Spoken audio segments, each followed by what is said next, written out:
then I guess we clear this off and then we play. No, we have to. We don't clear it off. We just stand.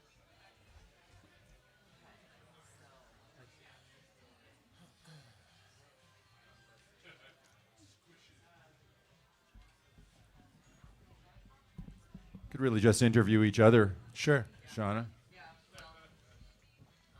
Dave, I admire your earlier, funnier work. Thanks, man. We're waiting for Laurie Brown. Is she? Hey, right. Clarky. She'll be here. She's coming. Clark, do you remember when I lost my funny? Yeah, I do. Do you remember when I shaved your head bald on the back? Yeah. Yeah. Well, no, actually, not. We stayed at the priest's house, or no, the minister's house. But the parents were away, and the daughter invited us to stay. And they had my clippers. God. They had dog clippers. Are you in Thunder Bay? I can't remember, but Regina. it was Regina, and she had What? dog clippers. and What I- city? we- Dave? Regina, and Regina? and we Regina. gave each other Andrew Wallace's hairdos. parents' place. Yeah, sure. Oh, And totally. You've done- Totally. You've yes. done a lot of shaving of Martin's head because you did the reverse. No, I did that by myself. It took hours. My scalp bled. I fancied. It's not easy shaving your head with like a Bic, a hotel razor. It's with soap. But you shaved a reverse mohawk, right? No, male pattern balding. Yeah, I remember shaving your head in Ottawa as well. I fancy Yeah, myself that- a bit of a Warren Beatty myself. I was very excited after we played a particularly good gig. Tim and I were talking about this in Calgary. It's on YouTube, actually. You can see us at that doing that performance. Where Yeah. Oh my God. you so- were the reveal. It was so hard to keep a straight face. Martin takes off his toque and he's got, what was it? Right in the Male mi- pattern baldness? Who is the guy? Right in the middle of Jesus was a teenager. That's right. Who was the Yeah. guy who played Henry Miller? Burt Park? Was it Burt Park? Bert Convey? What? No, the guy who played Henry Miller in the movie, and they shaved his head to make it look like he was bald. but- Ed Ward? Ed Ward, yeah, but you could see that he had lots of blue, black in there. And Yeah, you They did a can't really shit fake job. it. That's on the the time makeup. we opened for Ed Ward in Ottawa. I think. So I don't need to be here at all. Sure you do. What's your story, Laurie? My story is that I've already listened to this album, and I think it fucking rocks. Oh, Thank you. ROCQ. RAWKS. ROXXX. It could be that. So here we are. Welcome, everybody. This is an auspicious occasion. I'm Laurie Brown. I host a podcast called Pondercast. And yay, yay, yay, yay. Thank you. And in the near future, this conversation and a couple of tracks from the album will be up on Pondercast. So check out pondercast.ca for that. At this moment, this whole event is streaming live on Facebook, and the band is going to be playing later on. So welcome. We have a full meal deal ahead of us right now. Is it true that you broadcast from a Ponderosa? I'd heard that. That was my first job at a Ponderosa. There you go. That was one of the first restaurants my family went to as a family dinner, because whoever did that in those days. And I saw somebody complain to the waiter. On Kipling Avenue. I Scared- remember when they opened Yeah, remember that? Ponderosa. That's where we went. The one on Kipling. We went there, and I remember we went there, and my dad said, well, we'll be eating here once a year. Why? That's because, unbeknownst to you, he'd been eating great meals downtown and doing his work, and you guys have been eating at home. It's true. Just like a slab of saddle leather on a white plate. That was a With number some- 2. That was called the Ponderosa number 2. Okay, we're going to talk music. I want to satellite. know how this happened. It's been 15 years since an album. How did this happen? David J. Clark. Martin Artielli. Martin Radamestielli. Well, that's my name. We started playing together again. We got together to do the group of music we wrote for the Group of Seven at the Art Gallery of Ontario, and it was so much fun. We just kept going. Was it the idea of making an album? Was it more that you wanted just to play together, or that you wanted to actually record new music together? I think it was to monetize our possibilities. How's that working out, Dave? It's dandy. I don't want to be smarty pantsy. What do I? We were playing together, and then songs started showing up, and it started being fun, Lori. You know that crazy biz where all of a sudden it's like, oh, that's fun. And then once in a while we would say, and then I think it was Dave who said, better to have worn a glove while playing baseball and then sold a shoe than to never have made a record. And I said, man, you're talking my lingo. So we wrapped a string around a rock. That's true. That's exactly what happened. And Dave touched a special spot on my clavicle that nobody gets to touch. And then we decided, let's do it. Then we set about trying to convince Tim. And Tim said, no, I can't do that. That involves fur. And then Martin said, I'll do that because I drink water twice a day. And then finally it happened. But you can ask these guys. They'll tell you something else maybe. Is the feeling getting back together, is it that you relax back into something, and does it feel relaxing to you, or is it something different when you all get back together to play and get in the studio? It's relaxing sitting down on these chairs, I'll tell you. This is quite nice. This might be the future of our band right here. Just sitting on chairs talking with Lori. It's good. It's good.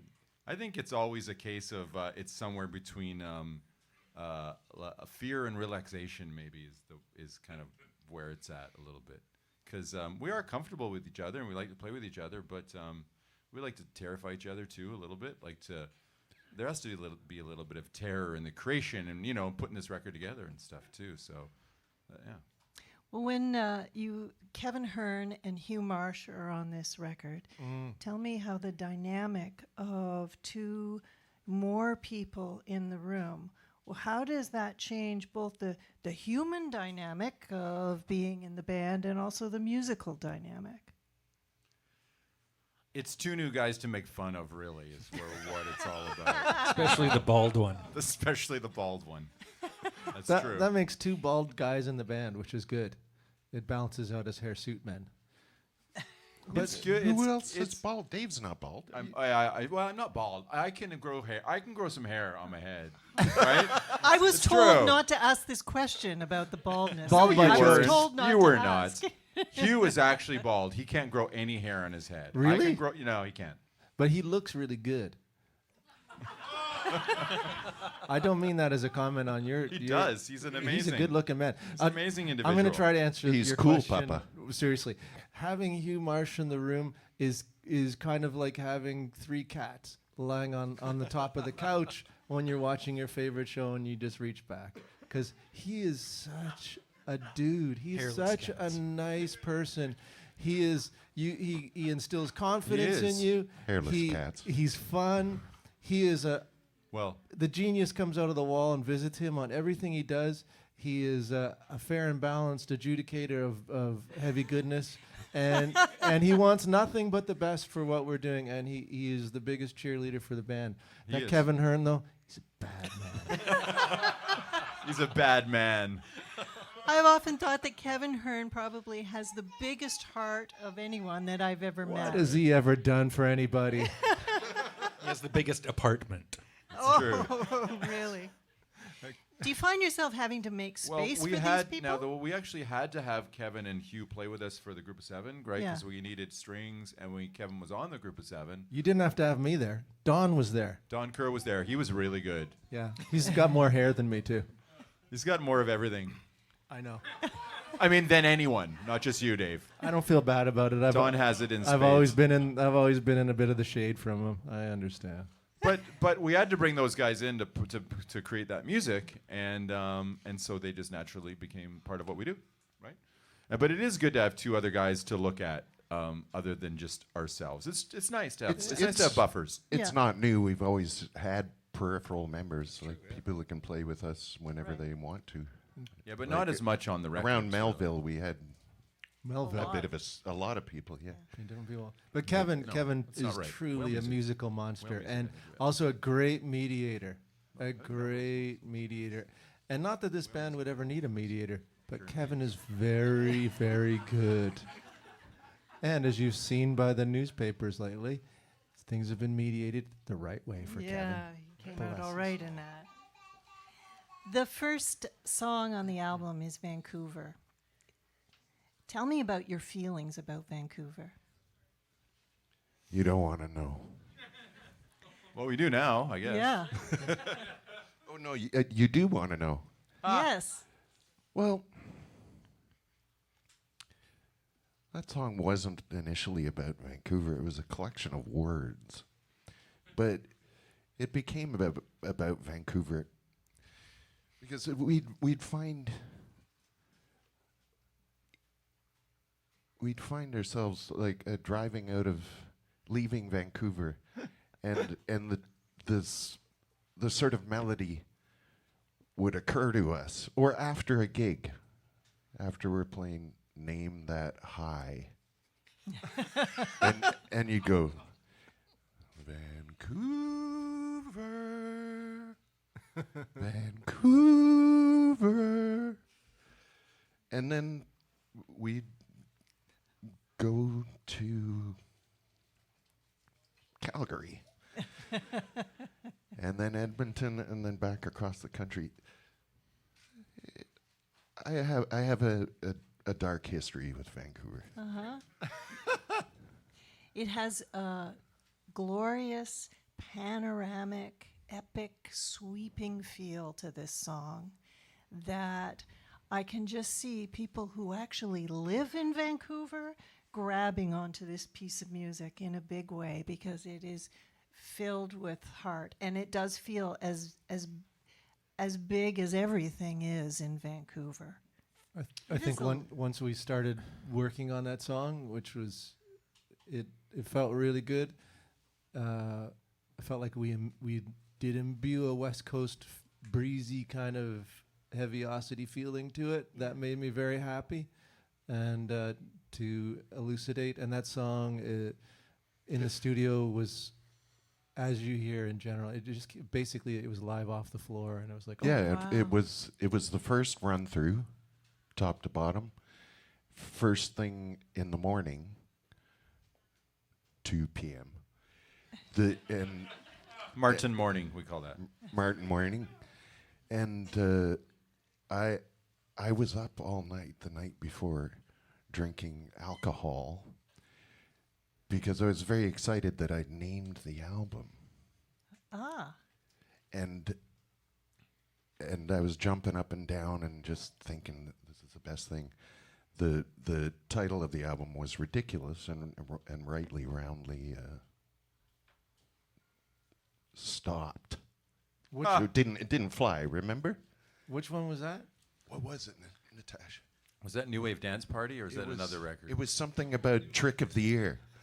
Well, I love the Pixies, so they had a band called a song called Trompe le Monde. So I came up with Trompe le I thought it was Amish Le Rake Ré. Fight. That's a good one too. Amish Rake Fight. But that wasn't us, that was you. That's a Natasha title, Amish Rake Fight. we But can't- that didn't fly. Well, the title of the album and the title track is Here Come the Wolves. Where did that come from? From David Agostino Bedini. The mustache talks to me occasionally. Yes. AKA So, Ida Lupino Jr. It's that song is was really inspired by the Ford administration and the rise of fascism and Fascism? You're Italian, fascism. And I was on the lake that Mussolini ruled Italy from, just towards towards the end. Yeah.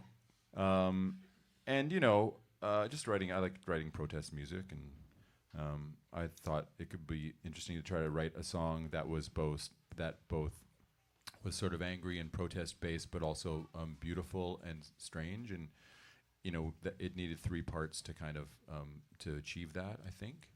And it's fun for us to write songs like that because we have so many tools at our disposal and so many singers.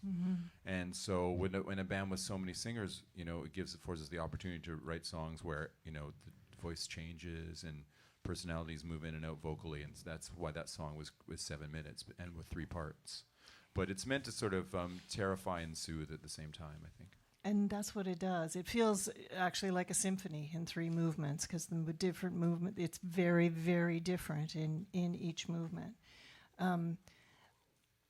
I got the fascism thing right at the beginning, but like a lot of lyrics by you guys, sometimes they feel like they came from conversations, they came from inside jokes and conversations, and they're very enigmatic sometimes for me. But the point is that when I'm listening to them, it kind of doesn't matter that they're not really easy to figure out because the feeling and the sentiment is right there and easy for me to feel. Yeah. Which kind of feels like poetry. I get the same sense about poetry. I read a poem and I don't know really what it means, but I know the feeling. And the feeling is all that we actually need. I think art communicates before it's understood. My wife's said that before, and it's so true. I think everybody can comprehend it in their own personal way. But yeah, poetry. Yeah, it is an epic piece of music. It's great. And now I want to give you each an opportunity to compliment each other. I would like to hear about the moment.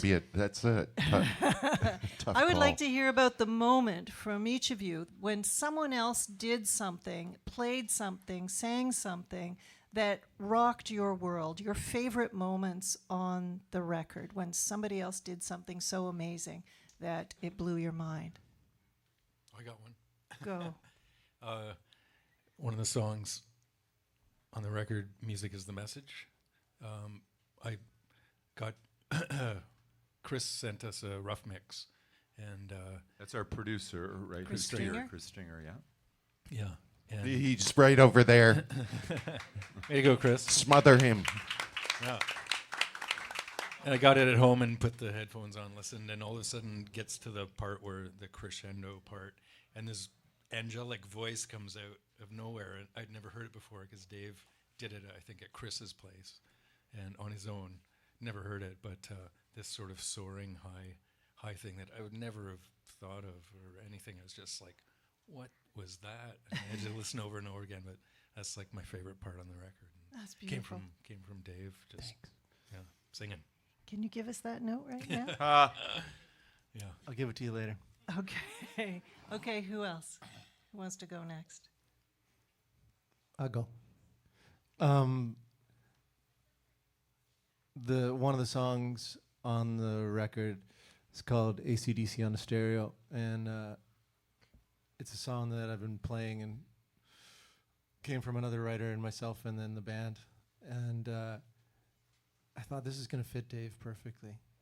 And then Dave cracked the vocal in the booth, and any time that he sang a vocal in the studio, whether we caught it on the first take or live off the mark with the band, it was like spot on. It was unbelievable, and like every overdub reminded me, vocal overdub with Dave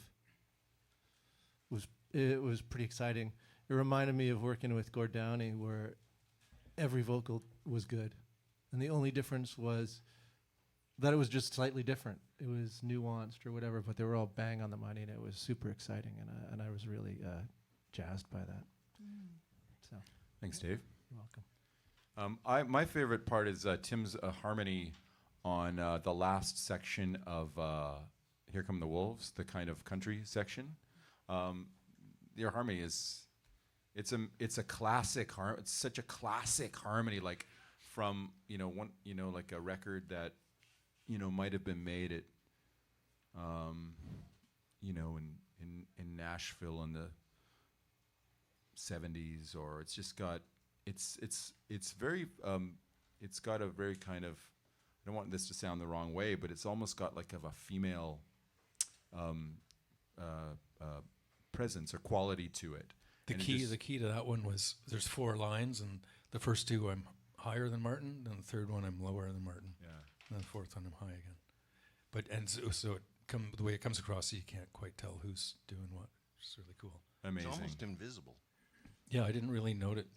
When I was Boy. doing it, I didn't know that it was going to be It's that there, neat. but It's pretty neat. it doesn't say "look at me," which Yeah, is it's super- awesome. Yeah. Normally, totally. that's what I'm saying. Totally. Normally, Tim's always high kicking and trying to show off and But not on that one. snapping those high strings up at the 12th fret. That's right. How about you, Martin? What was a moment that you'll remember? A sound, something? From this record? Yeah. Well, you know, so many things. It was a long, protracted affair, so the memories are in little chunks and fits, right? Mm-hmm. But every day something happens. Somebody does something that's exciting. Just, you know, that I could barely play Vancouver, and when we cut it live off the floor, and these guys were just solided it up, and felt the vibe and understood, and were just so relaxed about it that it jived. That's jazz for worked. And God, so many things. You and your jazz talk. A lot of invisible things that suddenly appeared when we got back into the studio that Chris Stringer did. Yeah. When you have the opportunity in a band to not have one lead singer, but to have 3, does that make you a better player when you don't have to sing every song? Yes. It's also like when It it relaxes everything. Mm-hmm. Like if you're on, I mean, it's fantastic, because if you're having a bad night, which I quite often do, people, you know, it's not all on your shoulders. Mm-hmm. Simple as that. And well, Maltinetti here is very good at taking shows that, you know, I'm flying that Lancaster into the mud, and then Bogdan will just come up with a ridiculous idea that just pulls the pickle out I'm wondering if to you land on the search and stage. rescue department. search and rescue. Does that also mean that if you're not singing every song, that the songs that you do sing, do you think it makes you a better singer as well? What's that?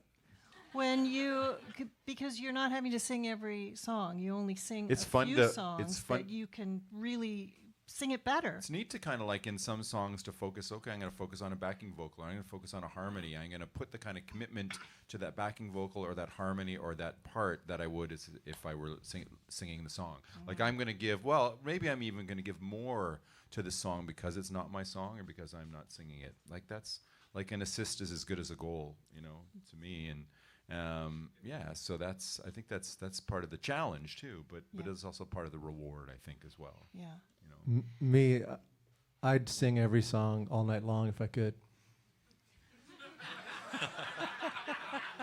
Be my guest, Dave. I do. That's why I've got my own band.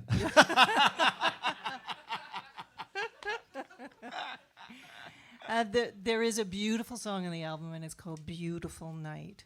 What can you tell us about that song, Tim? Jeez. I don't know.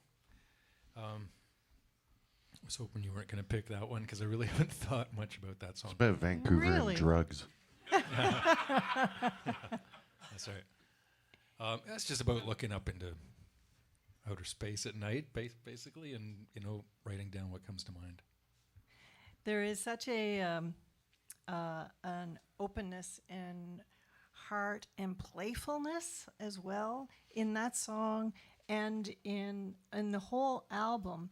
And there's a lightness to it that it was so welcome and lovely to hear. It was the lightness of it, and I thought, you hear a lot about bands that haven't played gotten together for a long time, and they come back and do something, and there's something missing, and there wasn't that missing. You didn't, you're not grumpy old men. There is. We're pretty grumpy. There is. I'm kinda really, old. really grumpy. Really old. But if it wasn't fun, if we couldn't sit here and joke and fuddy do around like we did before you came up here, I just wouldn't do it. Like the best part actually of playing and hanging out with these guys is often it is the hang, and the music is an extension of that. Hopefully you know all the goofing and joking, and you walk on stage and it's still going. And it doesn't mean that the music you're not taking the music serious. I'm deadly serious about having fun about everything that I do as an artist, but I want to enjoy myself, and I get to enjoy myself with these guys. And when that stops, then I'll work at Kim's Convenience. No. I think we were like, even from the beginning, we were kind of grumpy old men, even when we were kind of 19 or 20, like, Those are Nothing. grumpy Well, we weren't. teenagers. I don't think we were afraid of it, anyways. We weren't afraid of being cynical. We weren't afraid of being, angry. We weren't afraid of being loud. We weren't afraid of being idiots. We weren't afraid of being, That's the key one there, idiots. It's true. Like we really, yeah. So you can be serious and a joker at the same time. There's no. Remember touring England? It was sort of like they didn't understand. No, that's because we did We gigs can't like take them opening seriously. up for an S&M spanking show in Newcastle. I was like, you boys. That was It was the guy stag. That was when we did a 20-minute taking care of business. Most of the set was taking care of business.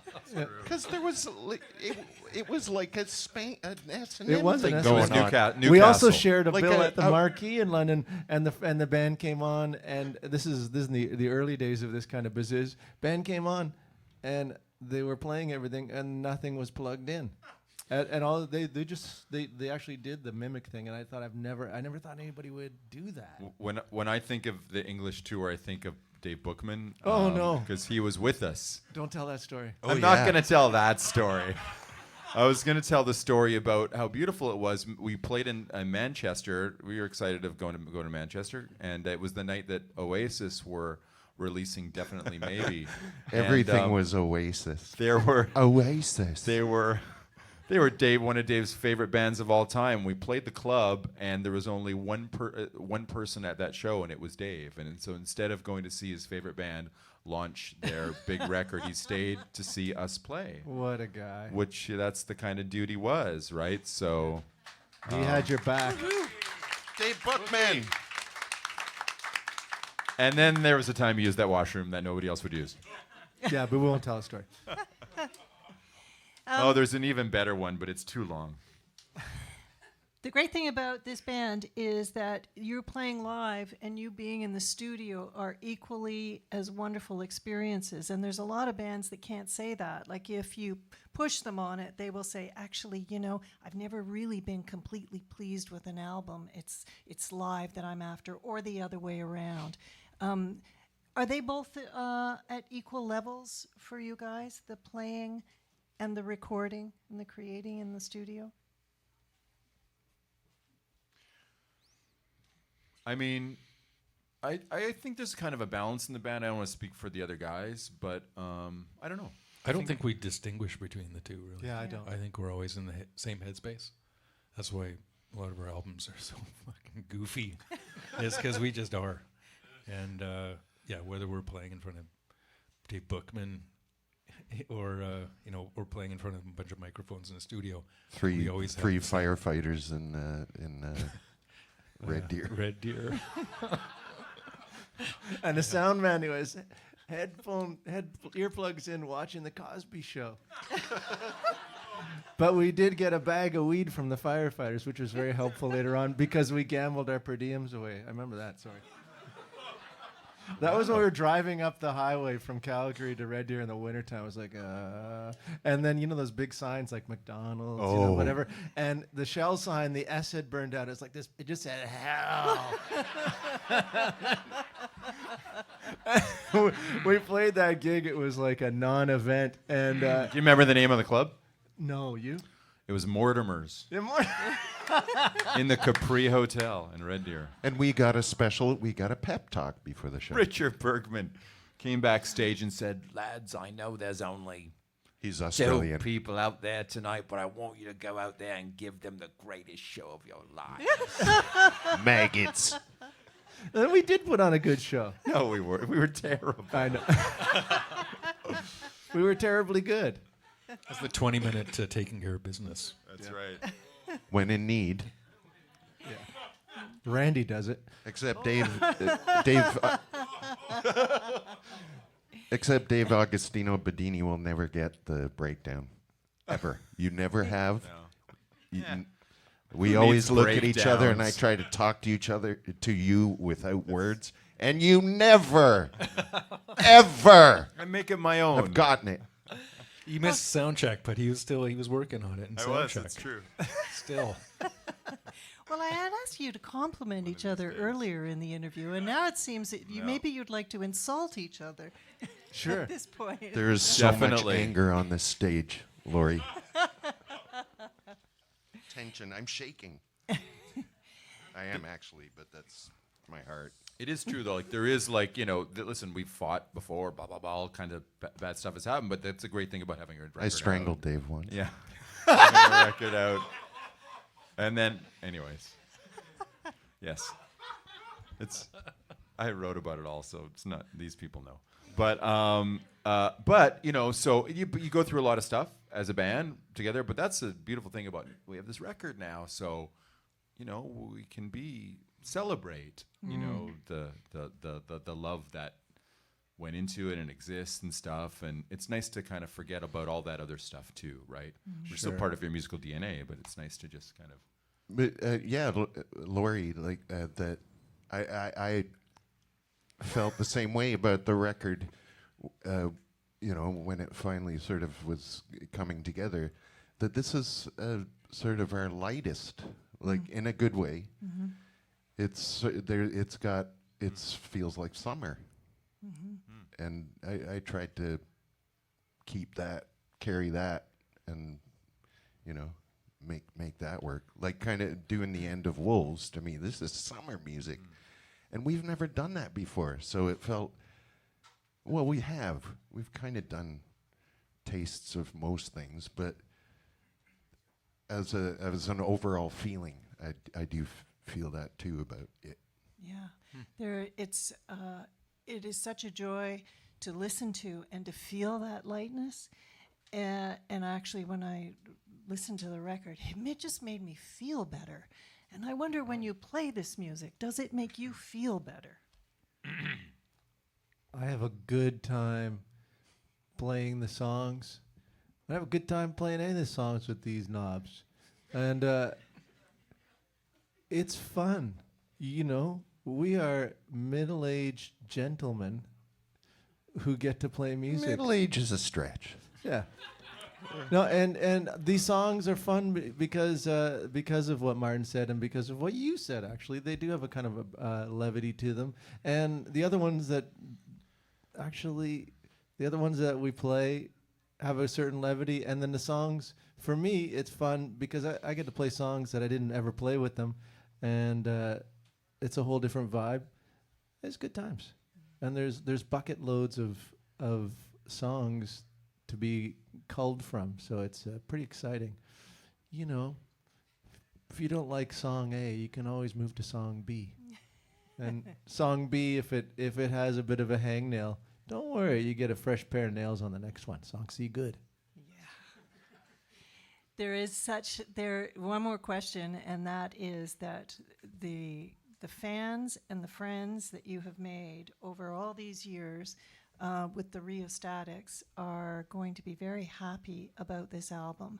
And you have built such a, like, I really think of Rio fans as, it's kind of like a tribe. It is a real tribe. And I wonder how much of that energy and that feeling from the people who come to see you and follow you and you become friends with, how much is that part of what the Rheostatics is? I don't think the record would have happened without all that support, especially from Shauna DeCarche. Thanks, Shauna.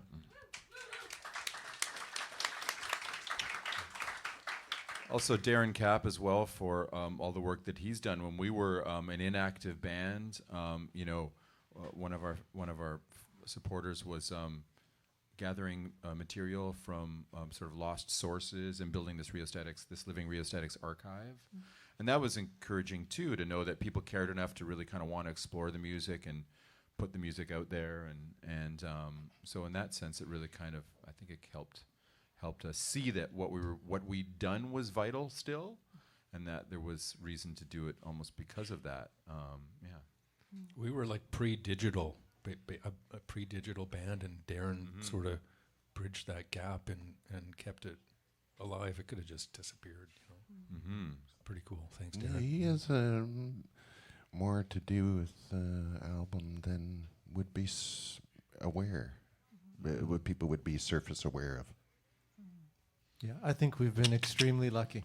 And my one of my oldest friends lives downstairs from me for 22 years from Thunder Bay. Met him on tour when we were on tour there. I met my wife through this band, and so many friends. And I'd like to thank anybody and who's listening and everybody here for ever being kind enough to consider and take the time to pay attention to us, or anything that any kindness you've shown us with regard to the band. It's changed my life and made it a beautiful place to be. Thanks. Thank you, guys. Thanks, Laurie. Let's play. Thanks, Thank Laurie. you, Thanks, Laurie. Laurie. Welcome.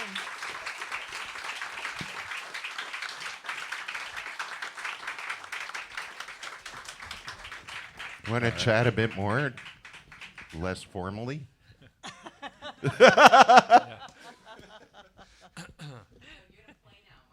Oh.